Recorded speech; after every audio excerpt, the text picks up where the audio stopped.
महाकालेश्वर, इसकी बड़ी विचलित कथा शिव पुराण में मिलती है।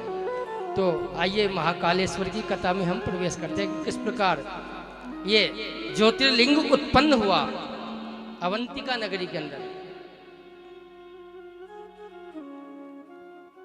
महाकाल के लिए एक बड़ी प्रचलित कहावत है। क्या कहावत है? कि अकाल मृत्यु जो मरे काम करे चांडाल का।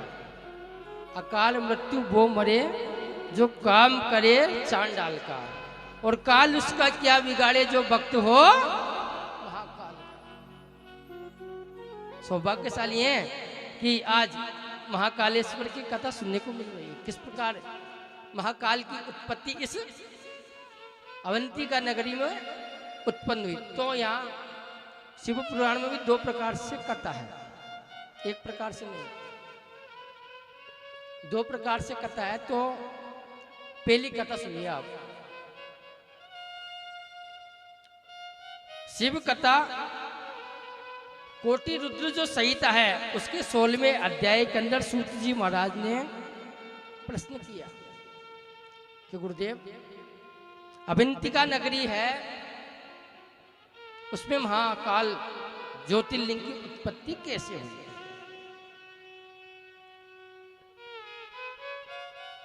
सूत जी कहते हैं कि ऋषियों, एक वेद प्रिय नाम के ब्राह्मण वहां रहा करते थे। कहां पे? उज्जैन में। वेद प्रिय, जिनका नाम था वेद प्रिय ब्राह्मण। अब उन ब्राह्मण के 4 बालक हुए।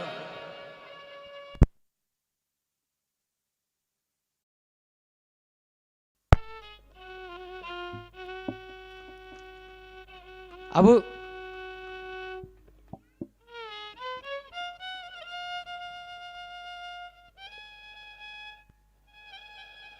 बोलिए सच्चे दरबार की। तो उज्जैन के अंदर वेद प्रिय ब्राह्मण के 4 पुत्र हुए।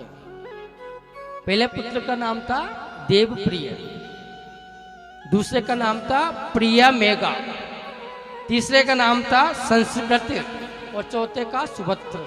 4 बालक हुए और चारों के चारों वेद पाठी। महाराज महाकाल के तो जो भी भक्त हैं बड़ी कृपा है।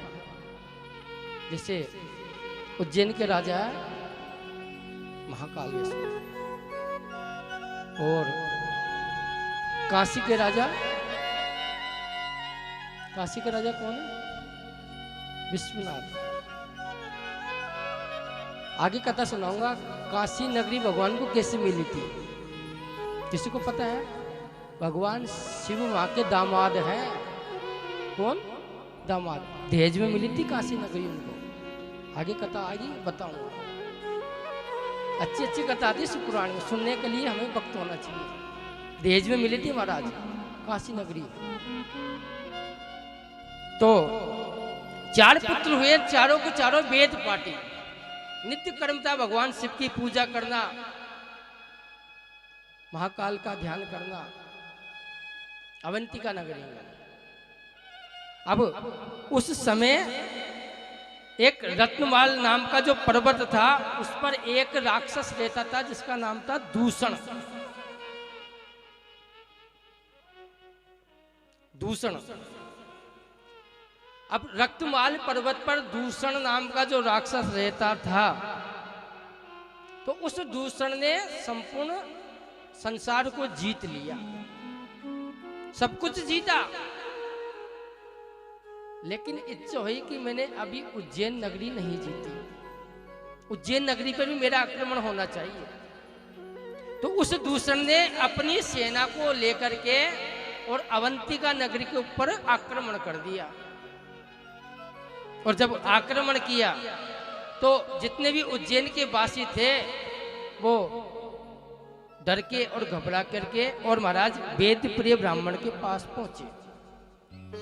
जब वेद प्रिय ब्राह्मण के पास पहुंचे तो उनके चारों पुत्रों ने और स्वयं वेद प्रिय ने मिलकर के एक यज्ञ प्रारंभ किया। यज्ञ प्रारंभ किया उधर दूषण युद्ध करता हुआ आ रहा है।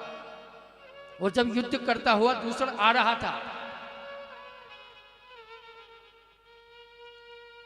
जैसे ही युद्ध करता हुआ वो आया, चारों तरफ महाराज कोहराम मचा दिया, मारते हुए उनको आगे बढ़ रहा है। लेकिन जब वो चारों पुत्र और उनका प्रिय वेद प्रिय महाराज पांचों मिलकर के भी यज्ञ पे बैठे हुए थे,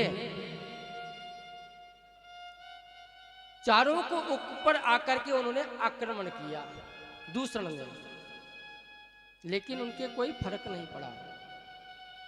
दूषण कह रहा है कि यज्ञ से उठिए अन्यथा मैं तुम्हें मार दूंगा। महाराज चारों आंखें बंद करके और हवन कर रहे हैं,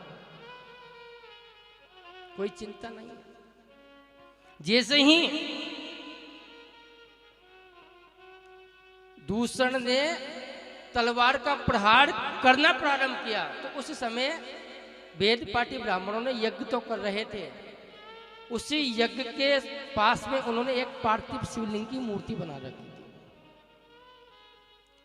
जैसे ही उनकी गर्दन काटने के लिए तलवार का प्रहार किया, उसी पिंड में से, उसी लिंग के अंदर से साक्षात मेरे महादेव प्रकट हुए। एक बहुत बड़ा गड्ढा हुआ। बोलिए शंकर भगवान की। विशाल गड्ढा हुआ और उसी गड्ढे में से महाकाल के रूप में मेरे महादेव का प्राकट्य हुआ। अब उस दूषण को मार करके और महादेव उनसे कहते हैं कि तुम मुझसे कुछ वर मांगो, क्या चाहते हो? तो बोले कि प्रभु हम चाहते हैं कि आज से आप यहीं विराजमान हो जाओ।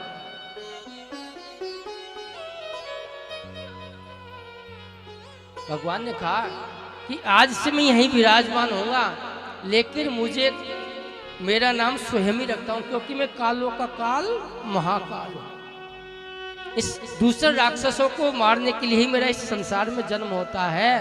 तब से लेकर के आज तक महाराज उज्जैन के अंदर महाकालेश्वर के रूप में ये ज्योतिर्लिंगी की उत्पत्ति हुई थी। बोले महाकालेश्वर भगवान की। अब दूसरी कथा, ये भी शिव पुराण की है।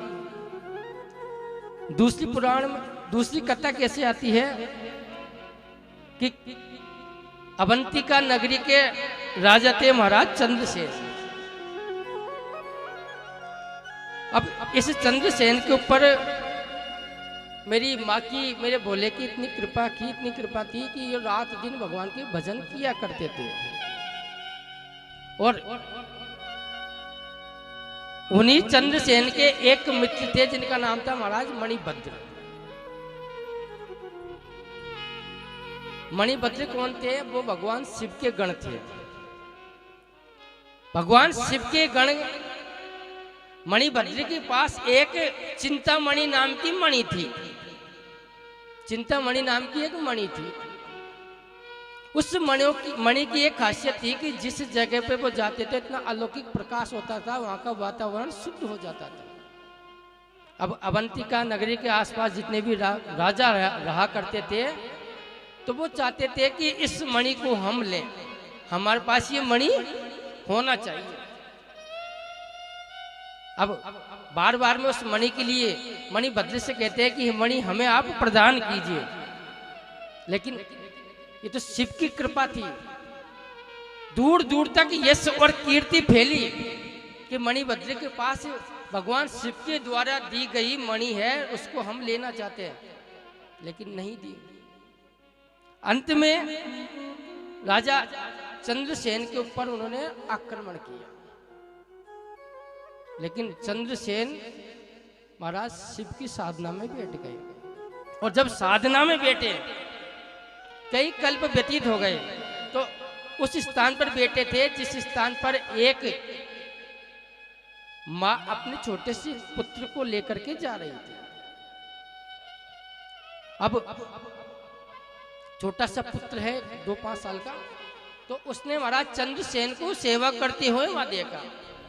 भगवान चंद्रसेन ने भगवान की मूर्ति बना रखी, पार्थिव शिवलिंग की, मिट्टी की मूर्ति, और भगवान की रोज पूजा करते हैं। तो उस बच्चे के मन में आया कि जब इस देश का राजा भगवान शिव की पूजा कर सकता तो मैं क्यों नहीं कर सकता। उस बच्चे ने, क्योंकि वो एक गोपी का पुत्र था, तो उस गोप बालक ने चंद्रसेन को देखते देखते एक अलग पार्थिव शिवलिंग की मूर्ति बनाई।